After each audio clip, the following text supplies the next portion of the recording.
Hello. Welcome to my channel Touching Stories. You're about to hear an amazing story about love and unexpected decisions. Enjoy watching. Elizabeth returned home after university as usual. Entering the apartment, the girl immediately realized that something was wrong. There were no lights on in the rooms, even though her father was home. Elizabeth quietly walked to his bedroom. John was sitting on the bed with some papers next to him. "Hello," she said quietly. "Why are you sitting here in the dark?" Elizabeth's father quickly gathered the papers into a pile and put them in the bedside table. "I didn't hear you come in," John said with an ill-concealed sadness in his voice. "Dad, is something wrong?" Elizabeth asked excitedly. The man didn't know how to tell his daughter that her mother had been kidnapped by the criminals he had once caught. He didn't know how to tell Elizabeth that his wife might not come back, and most importantly, how to let her know that she too was in danger. "Elizabeth," the father began to say, "please sit down. We need to talk." The girl obediently sat down next to him and looked at her father carefully. "The thing is that, Mom," the man tried to find the right words. "She disappeared. She didn't come back from her shift this morning. I called her, but she didn't answer. And no one at work knows anything about where she might have gone." John couldn't tell his daughter the truth, and he didn't know if it made any sense. So he simply told Elise that his good friends would be looking for Diana, and there was nothing to worry about. But at the same time, Elise had to be very careful and attentive. Now he himself will drive the girl to the university and then pick her up. The man also asked his daughter to limit contact with all his acquaintances for a while and not to go anywhere out of the house, especially when he is at work. The girl did not particularly like this arrangement. She tried to object, but her father was able to convince her of the need for these actions, and Elizabeth agreed to his conditions. Meanwhile, John involved all his connections in the search for Diana, but everything was in vain. They couldn't find the slightest clue. Whoever had kidnapped her had done everything without a trace.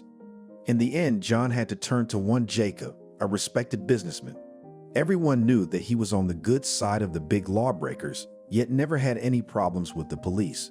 John had no choice but to ask him for help. Much to the man's surprise, the man quickly agreed to help, but in return, he made it a condition that Alyssa must become his wife. The girl's father wanted to object to something, but otherwise Jacob refused to help. In the end, John decided it was best for everyone. At least this way, Eliza would be well protected, and it was unlikely that anyone would dare to cross Jacob by doing something to his wife. When the man returned home, he kept thinking about how to inform his daughter. Unable to think of anything better, John told her as it was. He went into her room, sat down on the couch and spoke. "Eliza, this isn't easy for me to say, but I have to do it. What happened? Did something about Mom get out? Has she been found?" "No, I don't really want to talk to you about Mom right now." "Then what is it?" "Elizabeth, you have to get married." "What do you mean?" The girl was surprised. "Listen to me. It is simply necessary. I can't protect you all this time. I'm very afraid that something will happen to you, so I just have to protect you in every possible way." "Do you mean that now?" "Yes, Elizabeth, he's a good man. He has everything. He would never hurt you. Daughter, this is really necessary. Just listen to me, please. And let's not make a tragedy out of this." "Dad, do you realize what you're saying? You're gonna marry me off to a nobody when I'm 18 years old.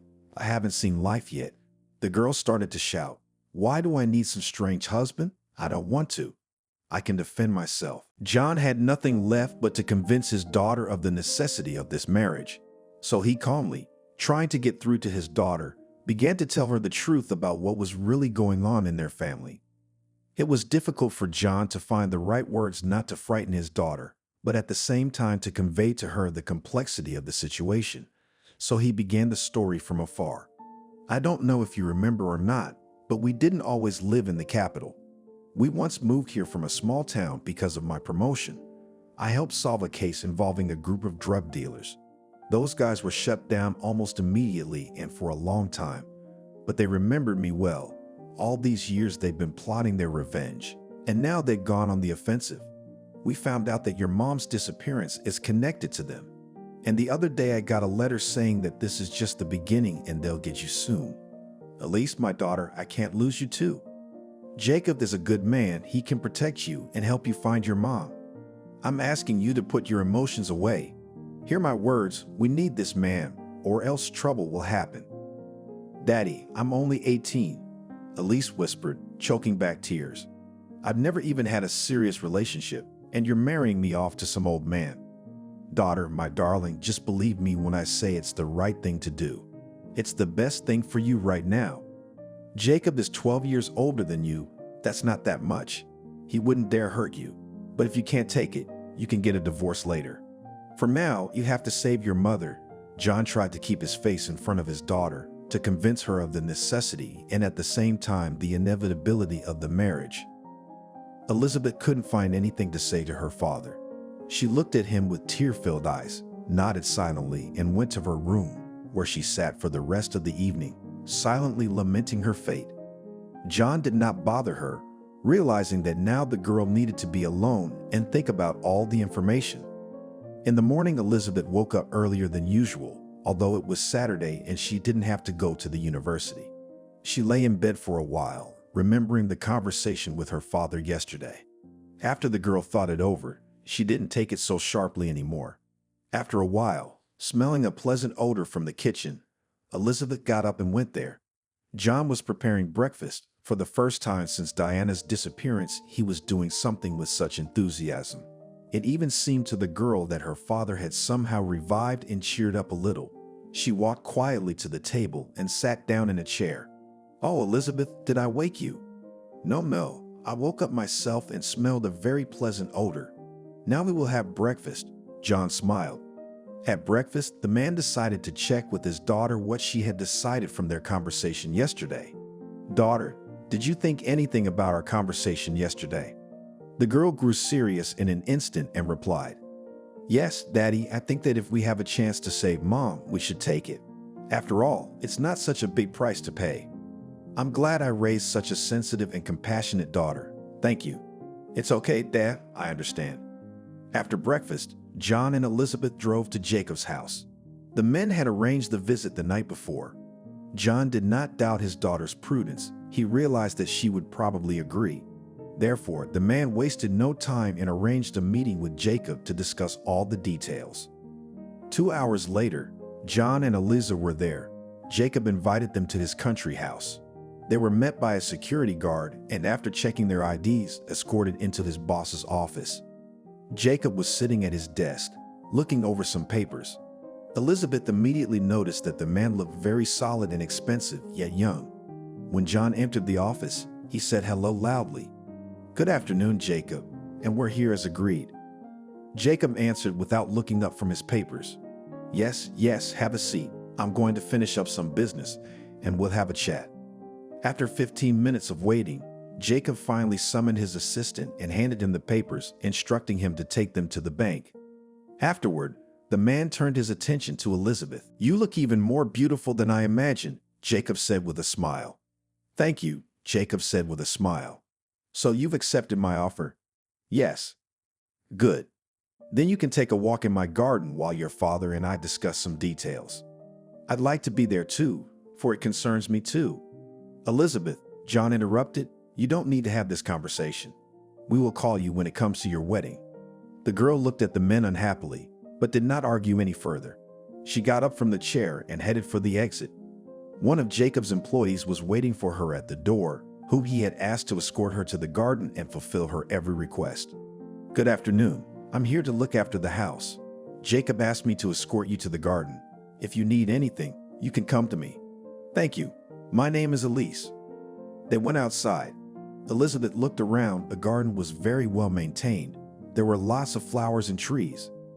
"Can I ask you something as a woman to a woman?" said Elise, trying to be as nice as possible. "Of course," said the woman. "Anything? What is Jacob like?" "What do you mean? What kind of man is he? Why doesn't he have a wife?" "Oh, you mean that? Jacob has always been a very busy man. He took over the business from his father when he was very young. Then he tried to excel at everything, to understand every detail. And now he's gotten pretty good at business. You know, he's very fair. If someone's wrong, he'll always stand up for them and see it through." Emma kept her voice a little quieter, as if afraid of being overheard. Jacob had never had much luck with women. He'd been too busy doing things, so he hadn't paid much attention to the matter. He was too busy with business to pay much attention to it. But why didn't he pick a woman who would actually be excited about this marriage? I don't know that anymore, but I'll tell you this, a lot of people would want to be in your shoes.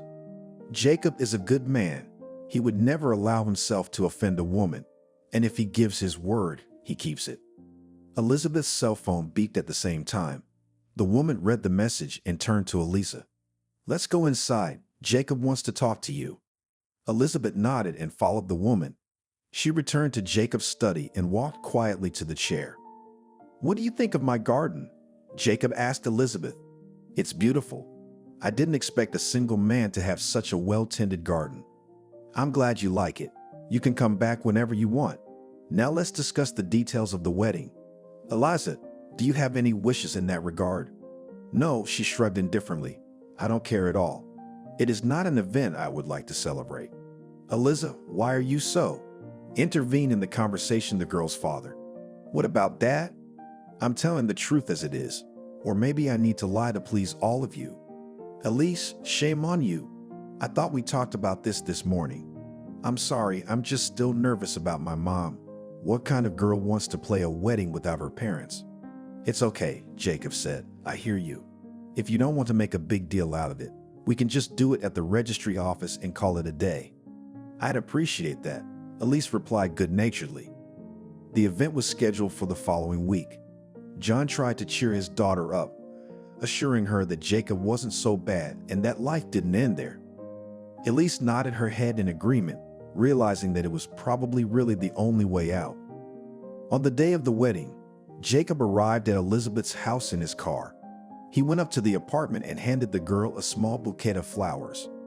The girl immediately noted that these flowers were exactly like the ones she had seen from the man in the garden, although the bouquet was not large, but it was assembled very aesthetically and neatly.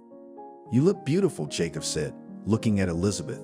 "You look great in that dress, and it's a good thing you agreed to wear it." Elizabeth hadn't really planned to dress up, but her father had insisted, arguing that it was necessary to make it look like a real marriage so that the neighbors wouldn't talk, especially Anna, who always knew everything about everyone. Eventually, the girl gave in and now she looked like a real bride. "Shall we go?" the girl asked, starting to get nervous. Jacob looked at his future wife with admiration for a few seconds, and then he took her hand and put it gently in his. They walked out of the driveway and got into the car. The girl's father went with them. He just could not miss this event in his daughter's life. The ceremony was held without surprises. After the registration of the marriage, the young people were given a certificate, and they left for Jacob's house. The man organized a small table, but for him it was definitely a celebration of the end of single life. Toward evening, John said goodbye to his daughter and the owner of the house, and then went home. Eliza tried to talk him into staying, but he said he had to go to work tomorrow and it would be hard to get there. Besides, Jacob hadn't invited him. After kissing his daughter, John got into a cab and drove away. Elizabeth was alone with her new husband. She didn't even want to think about the fact that she had a wedding night ahead of her. Not that she hated Jacob, no. He hadn't done anything wrong to her. He'd always been courteous and gallant, helping her find her mom. But she couldn't go to bed with a man she had no feelings for. She tried to stall for time. First, she wanted to help clear the table, but Jacob had called a maid to do it. Then Elizabeth said she wanted to go for a walk after such an eventful day. Jacob didn't mind. He offered to keep her company. Elizabeth agreed. It was a good opportunity to get to know her husband better, to understand why he had decided to marry her in the first place. They went out into the garden. It was pleasantly cool outside, with floral scents coming from everywhere and cicadas singing somewhere. Under other circumstances, Elizabeth would have been happy to be here, but not now. After a moment of fresh air, Elizabeth turned to her husband. "Jacob, may I ask you a personal question?" "Elizabeth, let's drop the formalities. I'm not that old. You and I are husband and wife now, and I don't think it's quite right." "I'm sorry, it's hard for me to do this right away." "Okay, I'll wait. So what did you want to ask?" "Tell me, why me? Why you? Why did you choose me to be your wife? Why not someone else who will love you all your life? Not someone more age appropriate?" "And you don't think you're right for me?" The man laughed. And love stories are not for me anymore. I need a wife who will respect me and will not look only into my pocket. Your father asked me very much for help, telling me how good you are, how I need to help you. You know, I knew right away you were the one I was looking for. And when I saw you for the first time, I realized that you would not be ashamed to appear in society. Well, Elizabeth, it was just a simple calculation. Well, it's late. I'm tired, and I have to get up early for work tomorrow. Let's go inside. Elizabeth obediently followed Jacob into the house. When they reached the second floor, the man opened one of the doors and gestured for her to enter. Elizabeth took a deep breath and stepped into the bedroom. To her great surprise, Jacob didn't follow her in. He simply wished her a good night, specified that the toilet and shower were in this room so Elizabeth could rest easy. And if she needed anything, there was a telephone in the bedroom, and by dialing a certain number, she could call the maid and voice any request. Jacob would make sure that everyone obeyed her as well as him. The girl thanked her husband, closed the door behind him, sat on the bed and cried. During the night, Elizabeth slept very badly. She woke up every now and then and listened to see if someone was coming. She was afraid that Jacob would change his mind and decide to fulfill his marital duty, but all was quiet. It was not until morning that Elizabeth heard a light knock on the door. She quickly threw on the terry robes she had found in the bathroom yesterday and opened the door. It was Elizabeth. "Good morning, Elizabeth." "Hello. Jacob asked me to invite you to breakfast." Thank you. I'll be right down." Elizabeth closed the door and went to the mirror. "No, you can't sit at a table like this in a decent house," she said aloud, "but not to put on a wedding dress." Looking around, Elizabeth stopped her gaze on a large closet. It was unlikely that the girl could find anything suitable in it. So, without understanding why, she went to the closet and opened it. A huge selection of outfits appeared before her eyes. This was nonsense. How could they have thought of everything so well? Or maybe it was someone else's clothes. But having enclosed a couple of dresses, Elizabeth chose one of them. The size was exactly hers, and the dress looked just fine. She walked down to the table like that.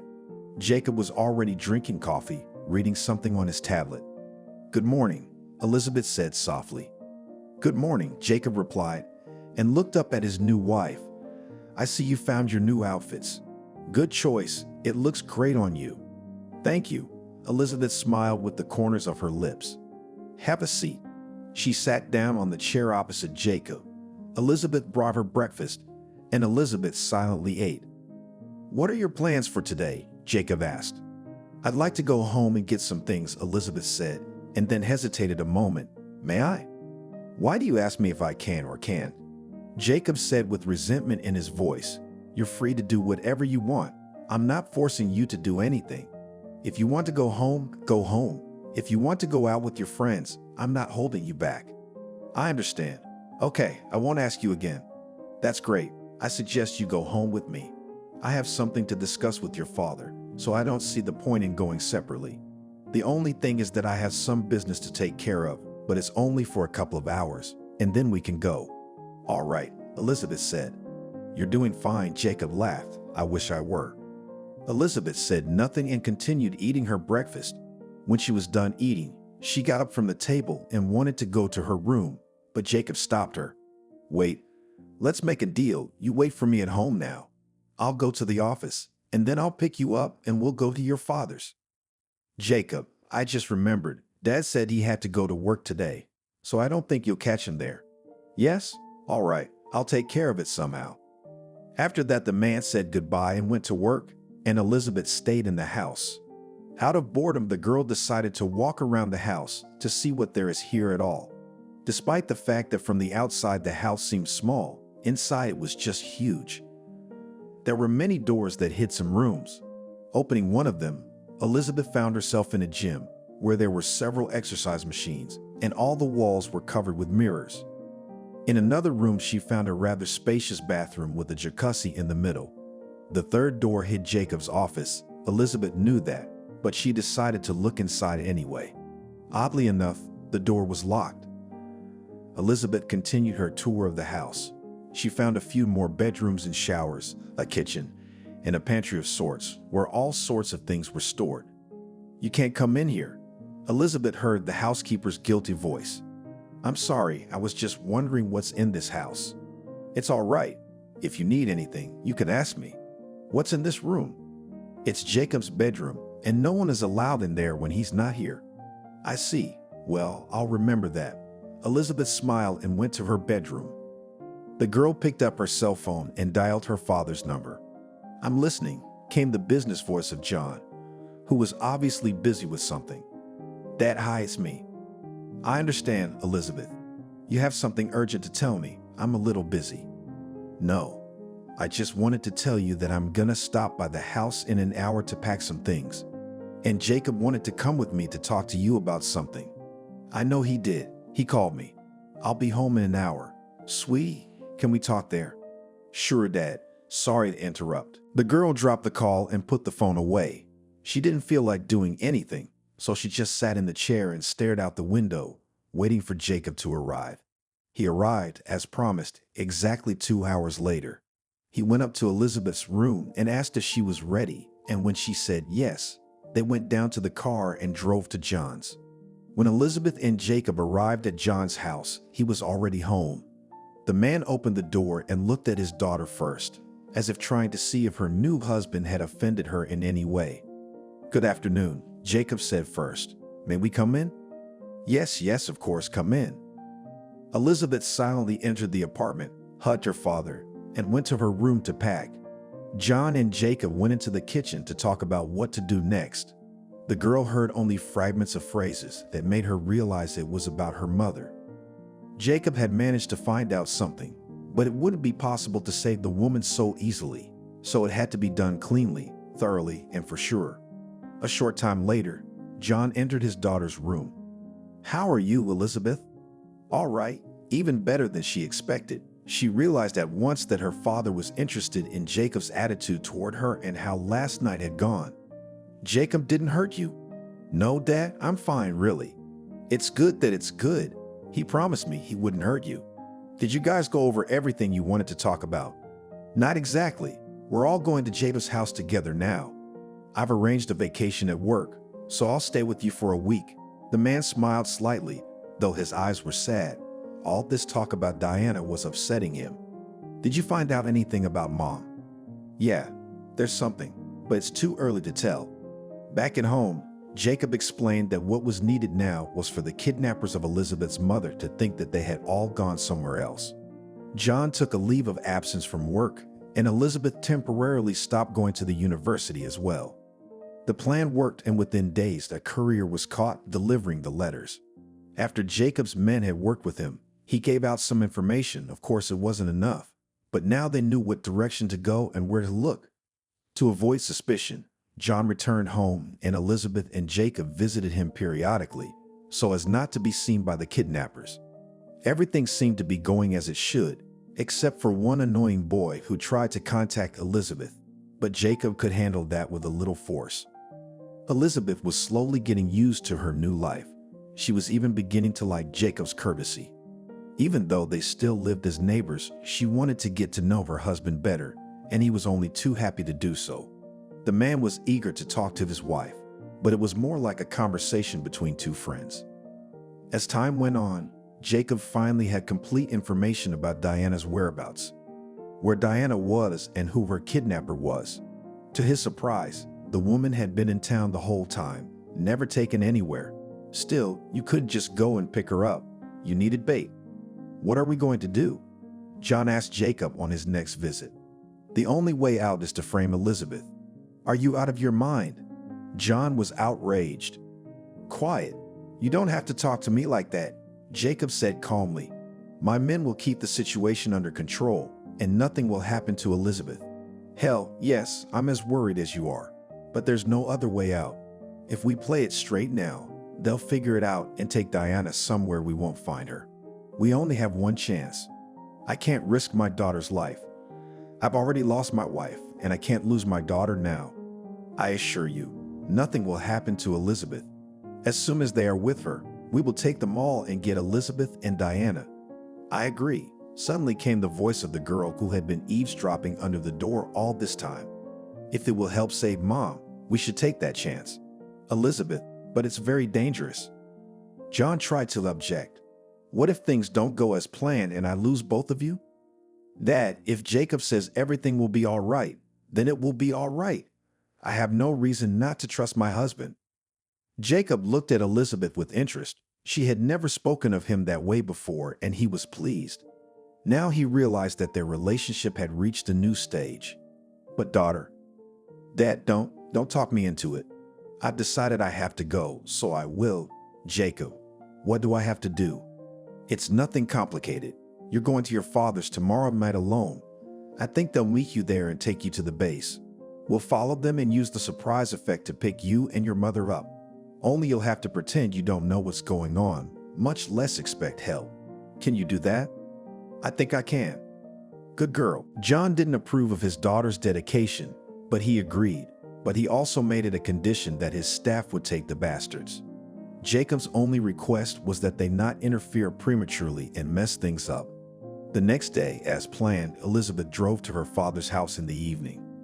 Two masked men were already waiting for her in the entryway. They put a bag over her head, dragged her into the car, and drove away. Jacob's men followed them. Jacob's men stayed in John's apartment in case anyone else showed up. Meanwhile, the girl's father waited for a message with the coordinates of the kidnappers. 2 hours later, the car with Elizabeth's kidnappers stopped. They pulled the girl out and dragged her somewhere again. At some point, they stopped her and removed the bag from her face. Elizabeth looked around. The atmosphere resembled a nightclub. Music was playing. Men and half-naked women were sitting somewhere. Soon a tall, dark-haired man approached her. He looked at her face for a few seconds and then spoke. Well, we have met, and you are even more beautiful than your mother. You're gonna be a star. What's going on? Who are you? What do you want from me? Elizabeth asked fearfully, remembering not to give herself away. We are your new employers, laughed the man, and everyone else immediately picked up his laughter. After laughing, the man told them to take Elizabeth to the locker room and dress her in an appropriate outfit for her debut. One of the kidnappers led the girl into some sort of closet, pulled out a sort of swimsuit from the closet, and tossed it to Elizabeth. Get dressed, he commanded in a squeaky voice. Why? Don't you get it? Alex is in charge here, and he ordered you to get ready for your debut. So get a move on and don't do anything stupid. Will you at least turn around? Elizabeth was trying to buy some time. No way. So you can try to trick me? No way. Get changed. They're waiting for you.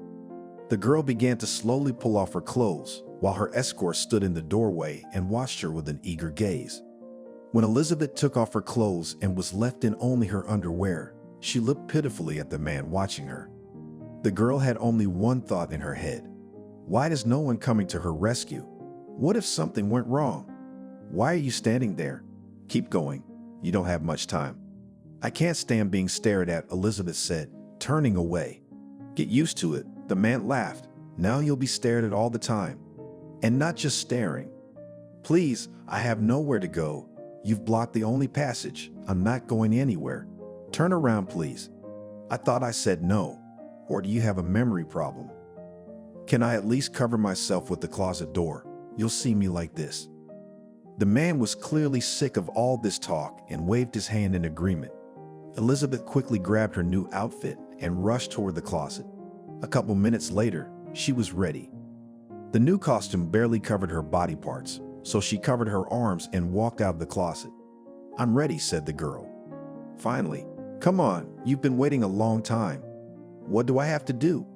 Show yourself how beautiful and skillful you are. If you are a good girl, you might even earn a reward. Elizabeth was very scared, but she held on, trying not to show that they had succeeded in frightening her. They walked down a narrow, dark hallway and found themselves in front of a massive door. Elizabeth's escort knocked lightly on the door and then opened it. Alex, she's ready. Can I start it? Start her up, because our guest is getting bored. The man took Elizabeth by the hand and led her into the room. The girl's gaze immediately fell on a structure that looked like a small stage. Get up, Alex commanded. Elizabeth obediently climbed up on the stage. At that moment, slow music played and spotlights were lit. Now dance. But I don't know how, Elizabeth tried to object. You have a great opportunity to learn. Otherwise, we'll have to go straight to dessert. if you know what I mean. The girl's insides grew cold, and now the thought that help might not come in time became more and more intrusive. She decided that there was no other way out, and to delay the inevitable, Elizabeth began to dance. She did it really very ineptly, but judging by the fact that the owner of the place looked at her with satisfaction, the girl realized that he was satisfied with this dance. After a few minutes, Alex was apparently bored with Elizabeth's dance. "Now undress," he commanded. "But I'm already naked. So take off the rest of your underwear. And let's not be silly. You have no choice. Either you obey and do as you are told, and then you will have time to prepare for a stormy night, or we have to take you by force. What's it gonna be?" "I will obey," answered Elizabeth and began to remove her underwear, still moving smoothly to the music. When the girl had already taken off her bra, there was a noise outside the door. "What the hell is that?" Alex roared unhappily. "I don't know," the man who had accompanied Elizabeth before answered confusedly. "Then go and check it out, you idiot." The man disappeared behind the door, and Alex continued to speak, already looking at Elizabeth. "Is this your handiwork?" "I don't know what you mean." "All right, if you do. Otherwise, I'll kill you right here and now." After a few minutes, Alex got up from his chair and went to the door. Opening it slightly, he looked out into the corridor. It was dark and he couldn't hear anything. Where did he go, that asshole? Nothing could be a sign. "You two," Alex turned to the guys who had been in the room all this time. But Elizabeth hadn't noticed them. "Keep an eye on the girl. If she does any tricks, you can hit her, but not in the face. I still need her in a marketable form." After saying that, Alex left the room. Elizabeth wanted to pick up the bra, which she threw under her feet during the dance, but the guards did not let her do it. "Don't move," one of them said angrily. Only now Elizabeth noticed that they were armed. "Can I get dressed? I'm cold," the girl asked pitifully. "It's all right, you can bear it. You can dance to warm yourself up." Elizabeth decided not to anger these guys, so she did not make any other attempts to get dressed. She just crossed her arms over her chest and remained standing in the center of the stage. The girl could see the guards whispering among themselves, occasionally glancing at her with a lustful look. She guessed that they were talking about her, but tried not to think about it. More than anything, she wondered what was going on outside the door right now. Time seemed to be dragging very slowly, but then the door opened and Alex came back into the room. He looked very angry and surprised at the same time. "Get out of here, both of you," he growled to his guards and then turned to Elizabeth. "Get dressed quickly and come with me." After these words, the man threw the girl some robe. She did not argue. Quickly putting on the robe, Elizabeth followed Alex. He led her to the hall she had been brought to originally. Upon seeing her father, Elizabeth rushed over to him. John hugged his daughter tightly. "Are you all right?" he asked. "They didn't do anything to you?" "They didn't have time," the girl replied in a whisper. "I brought her." Alex intervened in the conversation. "Now you keep your end of the bargain."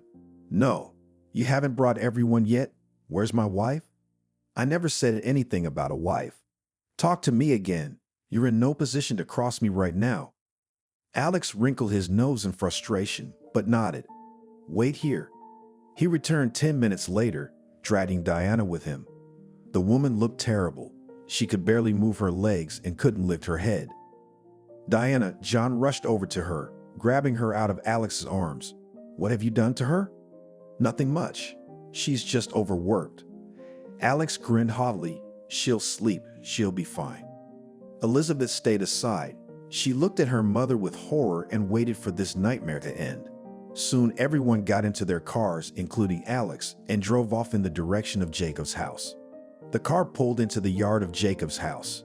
John got out first and opened the door on Alex's side. "Get out. We're here. I kept my end of the bargain. Got you to Jacob's place safe and sound." "Thank you," Alex replied haughtily. The man jumped out of the car and headed for the entrance, where the owner of the house was waiting for him. "Hello, little brother," Jacob said. "It's been a long time." "Hey, you got me after all," Alex grinned. "Do you want to come inside?" "Come on in." Jacob and Alex went out the door. Elizabeth looked on in surprise, not expecting her husband to be her kidnapper's brother. Meanwhile, John, not wanting to waste precious time, ordered to take Diana to the hospital. Although the woman slept peacefully the whole way, Her condition alarmed him. Elizabeth wished to stay with her parents. When they arrived at the hospital, Diana was hospitalized. She was diagnosed with severe drug intoxication and damage to some internal organs. The doctor said that after the woman came to her senses, she would most likely need not only medical help, but also psychological help. John and Elizabeth were very worried about Diana, but they had no other options, so they left the woman under the care of the doctors and drove back to Jacob's house. It had been about 4 hours and they still hadn't heard from him. Elizabeth even felt a kind of inner anxiety for her husband. She kept asking to go faster, sensing trouble. Once there, the girl jumped out of the car and ran into the house. "Stop!" her father shouted after her. "It may be dangerous there." But Elizabeth did not listen to him. She had already run into the house and hid behind its doors. It was suspiciously quiet inside. Elizabeth tiptoed cautiously toward Jacob's study and leaned her ear against the door. But no matter how hard she tried, she couldn't hear anything. She thought the men were talking somewhere else, but suddenly there was the sound of breaking glass. Elizabeth even shuddered with surprise, but gathering her courage, she opened the door. Jacob was sitting in a chair with his head in his hands, and Alex was lying in front of him, not showing any signs of life. The girl shrieked and immediately covered her mouth with her hand. She didn't go unnoticed, though. "What are you doing here?" Jacob asked, looking up at Elizabeth. "I was worried about you," she answered quietly. "It's been about 5 hours since we left, and you still haven't called." "You were worried about me?" the man asked in surprise. "I thought you didn't care much about me." "Jacob, why are you doing this?" Elizabeth couldn't understand her husband's mood. "I'm sorry, it's nervous." "What about him?"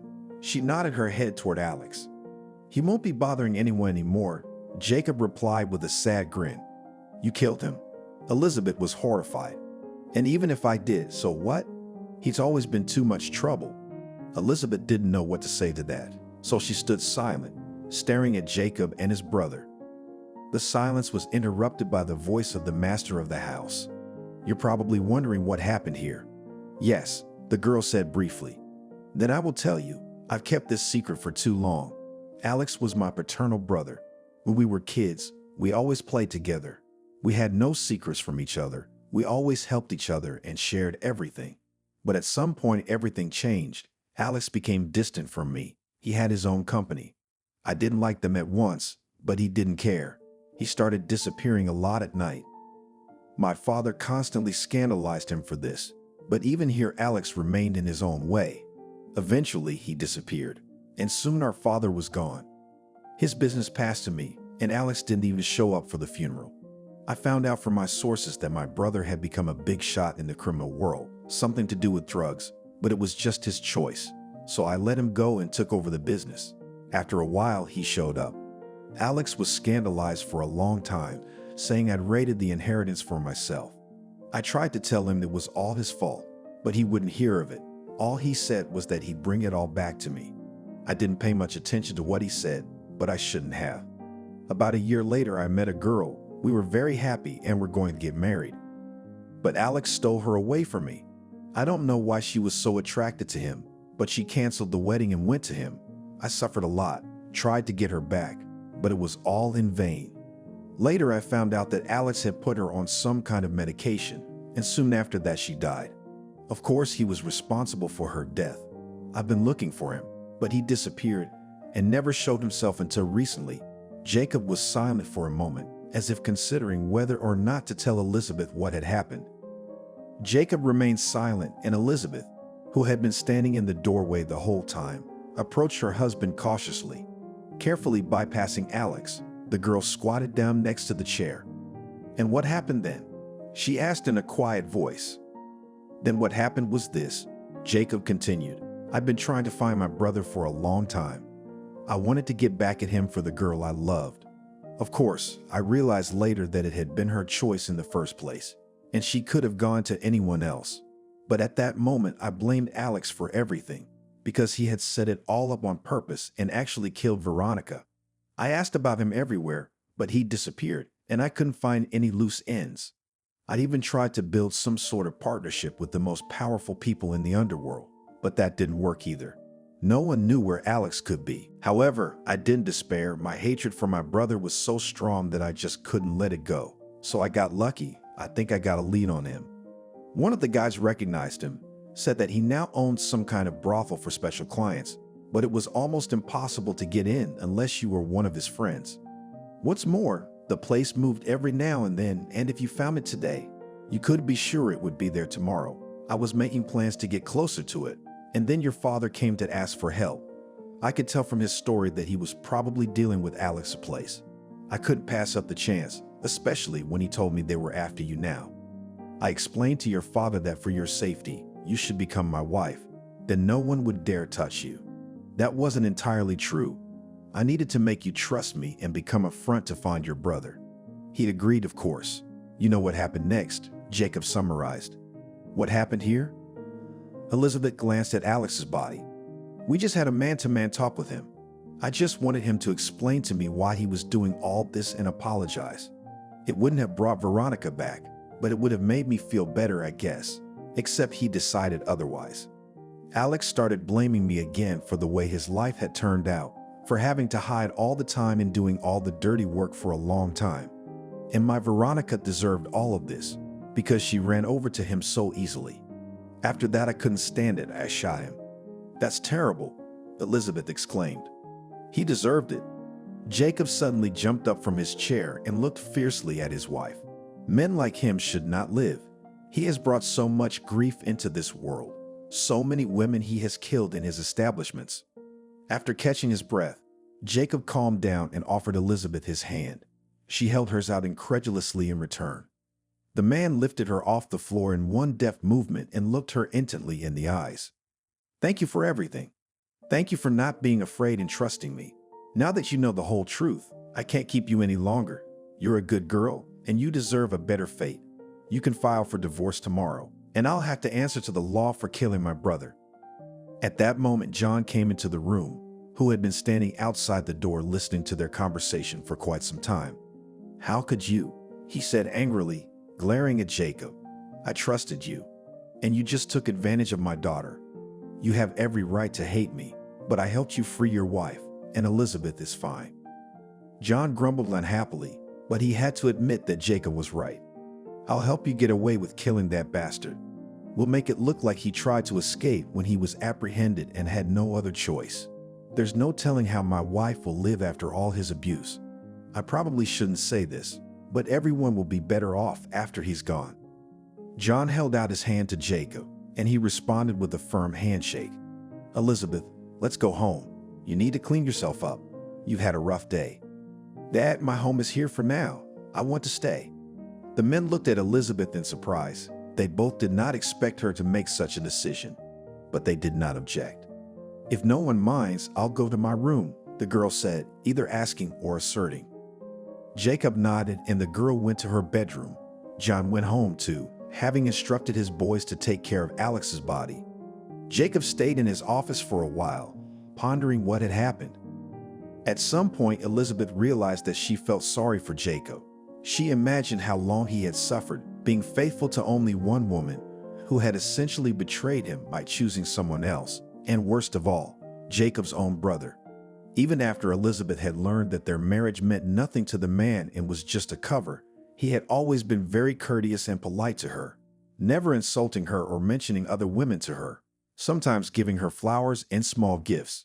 Now Elizabeth sat on her bed and tried to figure out how she felt about Jacob. Maybe fate had brought them together for a reason. Maybe she should give him a chance. On the other hand, she didn't know if he needed a chance or not. After much deliberation, Elizabeth went into the shower. Standing under the jets of water, she washed off all the dirt and unpleasant memories of today. Of course, it didn't help much, but still the water allowed her to relax a little. The girl stepped out of the shower, wrapping herself in a towel. The room was dark, with only moonlight coming through the window. Elizabeth walked to her bed and only at that moment noticed that she was not alone. She looked up and saw Jacob sitting on a chair, staring at her. They were both silent for a while. It didn't bother Elizabeth that she was standing in front of a man almost naked. She just waited to see where this was going. Finally, Jacob broke the silence. Why did you decide to stay? Because you're my husband and I've gotten used to you. Even in spite of what you've learned today, the man asked in surprise, "Do you still want to be near me?" "Yes," Elizabeth nodded her head. "I think anyone would do that if they were you." "Well, maybe not anyone, but anyone who had the opportunity would." "What do you want?" Jacob asked with interest. "I don't know," she shrugged. "Maybe we should try to live like a real husband and wife." "Why would you do that?" The man wondered. "Why do you want a man who is so disfigured by life, who is capable of murder and has no regrets about it?" "He deserved it," cried Elizabeth, who had her mother in her mind's eye. "After what he did to my mommy, he didn't deserve to live. And how many others like her were tortured to death by him? If it wasn't for you, there might have been more. Prison's no place for them. He'd get out and go back to doing his dirty work." "Well, thank you for your support," Jacob smiled. The man got up from his chair and slowly walked over to Elizabeth. He ran his palm over her cheek, then ran his hand through her hair and froze, looking her straight in the eye. The girl put her hand on his and looked at him too, not taking her eyes off him. At one point, she opened her lips slightly, as if to suggest that she was ready for more intimacy. Jacob's reaction was quick, and he gently tilted his head and kissed her softly. It was a very tender yet passionate kiss. The man didn't want to push Elizabeth and take advantage of her, realizing that the adrenaline from today's adventures was now playing in her blood. Jacob slowly pulled away and looked Elizabeth in the eyes once more. "Elizabeth, I've told you before that you're a very good girl, so I don't want you to do anything rash that you'll regret. Go to bed. We'll come back to this another time." Jacob kissed her lightly on the forehead and left the room. Elizabeth went to bed and fell fast asleep. Jacob wondered how his life would turn out now and what he would do with Elizabeth. If on any other day he would have been happy to take advantage of her weakness, he couldn't do it now. This girl had become special to him, probably even more special than the Veronica he had once loved. The man decided that Elizabeth's attraction to him must soon pass and she would leave, leaving him alone. He just couldn't let any girl break his heart again. In the end, Jacob made a difficult decision. He told Elizabeth that he had to leave in the morning to take care of some business matters because he'd lost track of things, and now he had to catch up.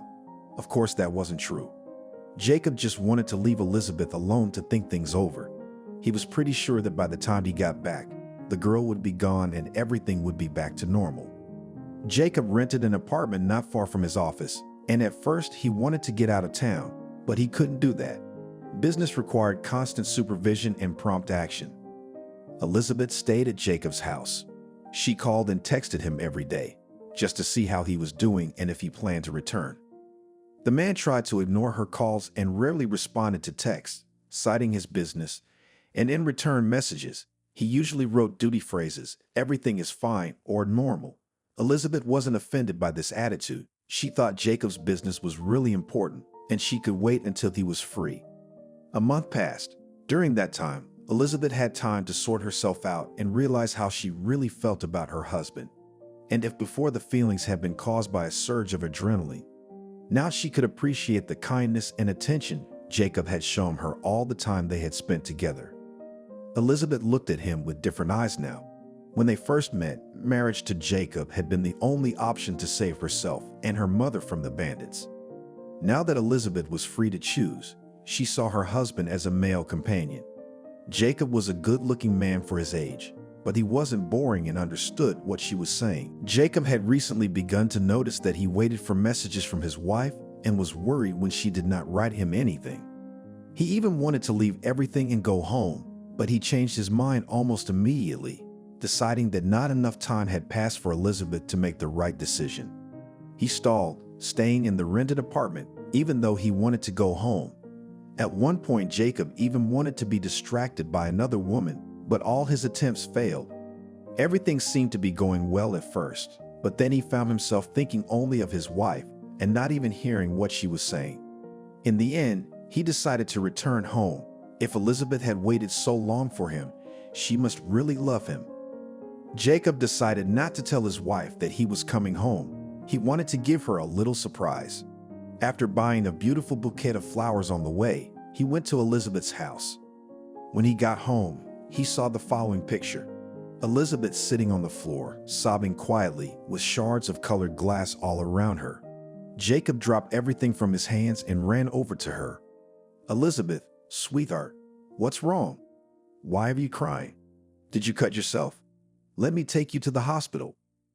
Jacob asked questions as he examined Elizabeth's body for cuts. The girl looked up with tears in her eyes. She seemed so small and defenseless at that moment. "I don't know how it happened," she said, stammering, and began to cry again. Jacob gently lifted her off the floor, put his arms around her, and stroked her head. Shh, Elizabeth, it's all right. Tell me what happened." "I don't know how it happened, but I snagged your vase. It must be very expensive." "Jacob, I'm sorry," Elizabeth cried again. "To hell with the vase," Jacob said so loudly that Elizabeth was quiet. "I'll buy you a dozen more if you want them." Elizabeth stood silently in Jacob's arms for a while, then pulled away gently and looked at him. "Why didn't you tell me you were coming?" "I wanted to surprise you," Jacob smiled. "I did, but it was an unpleasant surprise," she grinned sadly. "Elizabeth, forget about that vase. I don't need it. I need you. And I am very glad that you waited for me and did not run away." "Really?" Elizabeth asked incredulously. "Of course I am. Elizabeth, I want you to be my wife, my real wife. I want to keep you safe from danger. I want to hear your laughter every day and see your charming smile." Looking around, the man saw the flowers he had bought for his wife. He gently took Elizabeth's hands off of him and walked over to pick up the bouquet.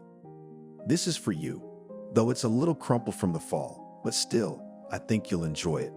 Of course, if you want, I'll buy you some other flowers right away." "Thank you. They're very pretty," the girl replied with a smile. She walked over to Jacob and hugged him again, their lips touching. The kiss was so sensual and tender. She wanted it to last forever. It was the first time they had ever been intimate. Elizabeth gave herself completely to the caresses of her husband, and he in turn tried to make her as happy as possible. From that day on, they began to live as a complete family. Elizabeth was glad that things had turned out this way, and even though her first meeting with Jacob had not been pleasant, she was glad that things had turned out this way. Jacob was glad too, to have met Elizabeth's father, and he was grateful that she hadn't run away from him at the first opportunity. Elizabeth's mother was slowly beginning to get better, though she was still a long way from full recovery. The doctors recommended that she move to some small, quiet town near the sea, and John, of course, complied. He quit his job, took his wife, and they moved to the Black Sea. Jacob offered to buy them a house somewhere abroad, but Elizabeth's parents refused, wanting to stay in their native land. Elizabeth and Jacob often came to visit them and help them financially. After graduation, Elizabeth got a job at her husband's firm. He gave her a position in the International Relations Department, and she did very well. Despite the fact that everything seemed to have settled down and everyone was happy, this story left an indelible mark on everyone's soul.